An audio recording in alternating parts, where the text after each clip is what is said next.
পরিমণির সাথে সম্পর্কের কারণে চাকরি গেল এডিসি সাকলাইনের। পরিমণির প্রতিক্রিয়া কি তা নিয়ে নানা গণমাধ্যম রিপোর্ট করছে। তিনি কিছু কথা বলেছেন, আবার কিছু কথা খুব কৌশলে আড়াল করেছেন। একটি সত্য কথা বলেছেন যে সাকলাইনের চাকরি যাওয়াটা অন্যায় হয়েছে, তার প্রতি ব্যক্তিগত কোনো আক্রোশের কারণে এটি হতে পারে, এবং বলেছেন যে তার খারাপ লাগছে। কিন্তু পুরো ঘটনাটি কি নৈতিক নাকি অনৈতিক এই ব্যাপারে তিনি মুখ খুলছেন না। প্রথম আলোর সাথে একটা বিস্তারিত সাক্ষাৎকার দেখলাম, আরো কয়েকটি গণমাধ্যম এটি নিয়ে রিপোর্ট করেছেন।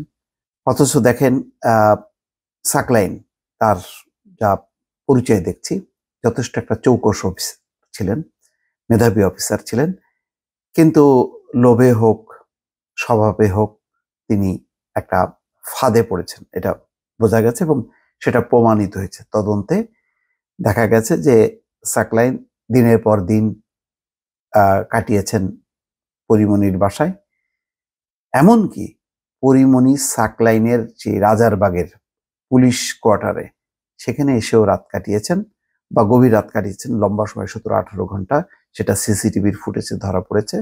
এবং তখন সাকলাইনের স্ত্রী বাসায় ছিলেন না। তো বোঝাই যাচ্ছে যে তদন্ত করতে এসে পরিমণি তার মামলাকে প্রভাবিত করার জন্য সাকলাইনকে একটা ফাঁদে ফেলেছেন, অথবা তিনি আকৃষ্ট হতে পারেন। পরিমণির তো আর অত কনজারভেটিভ কোনো মেয়ে না, যাক সেটি কথা না। কথা হলো যে তিনি কিছু বিষয় সেখানে আড়াল করেছেন, আবার কিছু কথা একেবারে সামনাসামনি বলেছেন। যেমন বলা হচ্ছে যে চাকরি হারাচ্ছেন এডিসি সাকলাইন, এই বিষয়ে আপনার মন্তব্য কি? পরিমণি তখন বলছেন, আমি বা সাকলাইন বলার আগে তো পাবলিকই এটা নিয়ে বলছে, প্রশাসনও এটা নিয়ে বলছে। এটা কিন্তু ব্যক্তিগত পর্যায়ে এখনো আসেনি। ব্যক্তিগত পর্যায়ে যদি আসে তখন আমি কথা বলবো। এখনো মনে হয় না আমার কোনো কথা বলার দরকার আছে। কেন? এখানে পরিষ্কারভাবে বলা হয়েছে তদন্তে যে পরিমণির সাথে সম্পর্কের কারণে তার চাকরি যাচ্ছে, এবং এই সম্পর্কটাকে তারা অনৈতিক হিসেবে বলছে তদন্ত রিপোর্টে।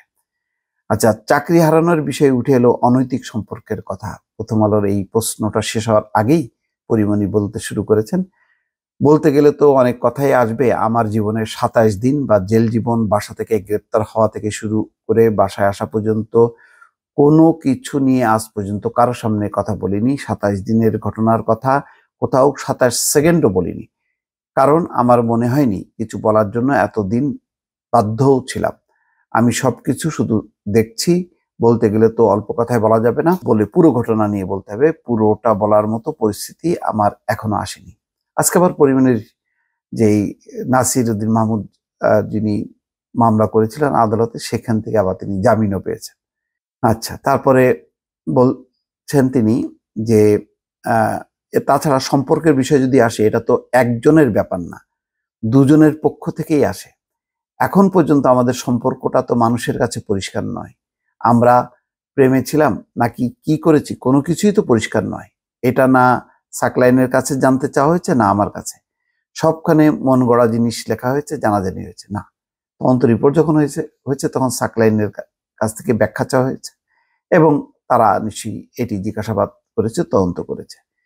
ওই পার্টটা তো সরকারি, সে চাকরি, একটা পুলিশ সার্ভিসের লোক, সেটা তো করতেই হবে। এখন পরিমণিকে কে জিজ্ঞাসা করবে, কে তদন্ত করবে? এটা তো করার কিছু নেই। এখানে তো পরিমণি অন্যায় করলেও সে এখন ধরাছোঁয়ার বাইরে থাকবে, কেননা দায়টা পড়েছে সাকলাইনের কাছে, এবং স্বাভাবিক, যেহেতু তদন্ত কর্মকর্তা ছিলেন, তার সঠিক বেঠিক থাকাটা অনেক কিছু নির্ভর করে। আচ্ছা, এই সমস্ত কথাবার্তা বলার পরে বলছেন যে আপনাকে যদি এখন জিজ্ঞাসা করি সাকলাইন এবং আপনার মধ্যে সম্পর্কটা আসলে কি ছিল, পরিমণি বলছেন যে না, এই সম্পর্কটা কি তা নিয়ে তো কেউ এর আগে কিছু জিজ্ঞাসা করেনি। তার আগেই তো এত অপবাদ, এত কিছু, যেখানে সম্পর্কটা ডিফাইন করার আগে এত অপবাদ নিয়ে ফেলেছি, সেখানে এই সম্পর্কটা কি তা নিয়ে কথা বলার জায়গাও তো জনগণ রাখেনি। আমার মনে হয় না এটার আর কোনো দরকার আছে যেটা নিয়ে এগোনো যাবে। যেমন আছে না, কোনো একটা প্যাচ লাগছে, প্যাচটা খুলি, এখানেও প্যাচ লাগারও কিছু নেই, খোলারও কিছু নেই, তাই শুধু শুধু কেন কথা বলবো। আমার শুধু মনে হয় সাকলাইন ব্যক্তিগত আক্রোশের মধ্যে পড়েছে। দেখ, আগেটা সে সম্পর্কটা বলতে চাচ্ছে না, সেটা একটু কৌশলে সে চেপে গেছে। এই একটা কথা বললো যে সাকলাইন ব্যক্তিগত আক্রোশের মধ্যে পড়েছে। সাকলাইনের সঙ্গে আপনার সম্পর্ক কি তা নিয়ে কোথাও আপনাকে কিছু জিজ্ঞাসা করেনি কেউ? পরিমণি বলছে এটাও তো বলবো না, এই সব কিছু 27 দিনের মধ্যে পড়ে। আমাকে রিমান্ডে কি করেছে এটাও কেউ কখনো জানতে চায়নি, তাই আমি এটা নিয়ে কথা বলবো না। আমি জানি না যখন যখন বলবো তখন কি হবে। তবে সাকলাইনের জন্য খারাপ লাগছে, সে ব্যক্তিগত আক্রোশের শিকার। প্রেম ভালোবাসা যাই হোক না কেন, এটা শুধু একটা অদ্ভুত কারণ হিসেবে দাঁড় করানো হয়েছে। আবারও বলছি, আমার মনে হয় সে অন্য কোথাও ব্যক্তিগত আক্রোশের শিকার। এই হচ্ছে তার বক্তব্য। আমি জানি না। তারপরে বলছেন যে প্রশ্ন ছিল এইটা যে কার ব্যক্তিগত আক্রোশের মনে হয়। পরিমণি তখন বলছেন যে আমি জানি না, তবে অবশ্যই ব্যক্তিগত আক্রোশ, কিন্তু এমনটা নয় প্রেম ভালোবাসা ও সম্পর্কের কারণে। অর্থাৎ তার সাথে যে সম্পর্কের কারণে যে সাকলাইন বিপদে পড়লো, এটা সে এই যুক্তি মানতে চাচ্ছে না। সে বলতে চাচ্ছে যে এটা কারো ব্যক্তিগত আক্রোশ।